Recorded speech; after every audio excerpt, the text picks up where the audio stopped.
જય દ્વારકાધીશ મિત્રો, 365 દિવસ બ્લોગિંગ. આજે આપણો દિવસ છે 105માં. તો બાપુ થઈ ગયા રેડી, જઈએ બૂટ બૂટ કરીને. અને બાપુ નીકળી ગયા કાલાવડ જવા માટે, કારણ કે આજે આપણે જવાનું છે રાજકોટ. કારણ કે આપણે આજે પ્રેક્ટિકલ એક્ઝામ છે. તો સવારના ઓરમાં હું નીકળી ગયો તો નાસ્તો બાસ્તો કરીને કાલાવડ જવા માટે. બાપુ આવી ગયા હતા કાલાવડ, ચિકન ચિકન ખાઈ. પછી બસમાં બેસીને બાપુ નીકળી ગયા રાજકોટ જવા માટે.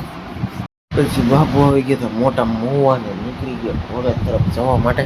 આજ પ્રેક્ટિકલ એક્ઝામ ને ભાઈ ફાડી નાખવું છે પેપર. એક્ઝામ દઈને આવતા રહ્યા હતા ઓએલજી ચોકે. અને પછી એકમાં બેસીને નીકળી ગયા ઘરે જવા માટે. અને બાપુ આવી ગયા હતા કાલાવડ. આજે મારી શું થયું તમને ઘરે જઈને કહું. જો તમે ખાલી સાંભળી જો તમને દુઃખ થઈ જાય યાર.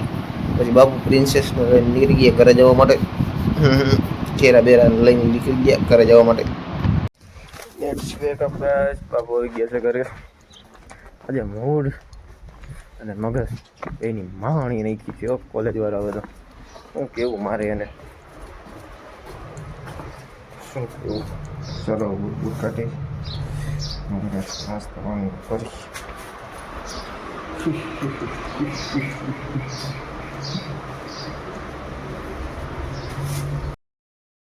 તો ભાઈ જમી બમીને હજી બેઠો. આજે મગજ કોલેજ વાળા મારે તૈયાર બિયાર થયો, કપડા બપડા નવા પહેર્યા, બૂટ બૂટ કાઢ્યા નવા. અડધી કલાક 1.5 કલાકનું ટ્રાવેલ કરીને ત્યાં ગયો રાજકોટ. ત્યાં જઈને ખબર પડી આજે એક્ઝામ કેન્સલ થઈ ગઈ.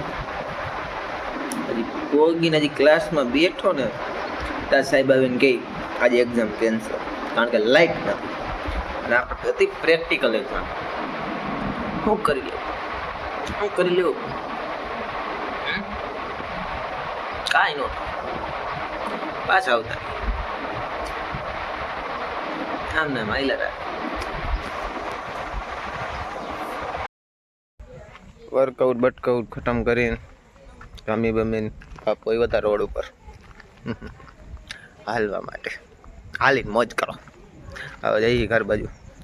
હાલો ધીમે ધીમે જઈ નીકળી. શેરિંગ બ્લોક નાખી દીધા. સારું કામ કર્યું, પણ આવશે.